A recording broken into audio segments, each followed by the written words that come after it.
Sugatan ng isang rider matapos mabundol ng isang SUV na dumiretso umano sa Malacanang Park. Ayon po yan sa isang saksi. Nagbabalik si Sandra Aguinaldo.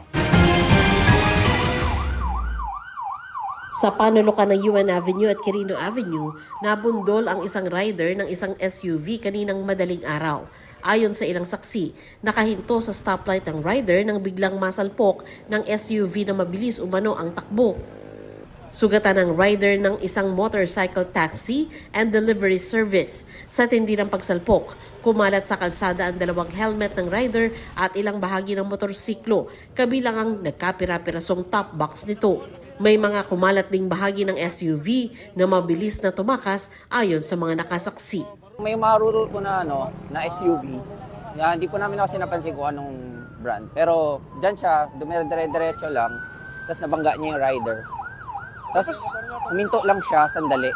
Ilang nagmalasakit na rider ang sumunod sa tumakas sa sasakyan at nakakita umano sa pagpasok nito sa Malacanang Park, ang lokasyon ng headquarters ng Presidential Security Command.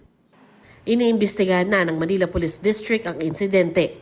Hawak naman ng Paz Police Community Precinct ang motorsiklo ng biktima at mga naiwang parte ng SUV.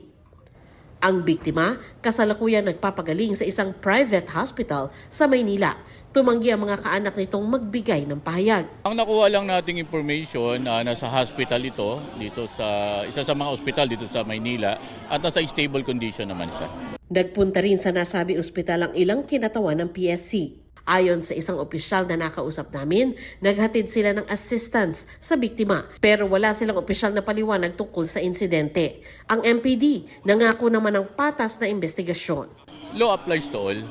Hindi naman ito, wala naman pinapanigan kung sabi nga either kung miyembro ba yan ng kapulisan o miyembro ba yan ng AFP o ano pa man yan. Ang sa atin dito, kung meron tayong paglabag sa batas, dapat ka managot. Maharap siya sa possible na reklamo na reckless imprudence resulting in damage to property and physical injury. Sandra Aguinaldo, Nakatutok, 24 Oras.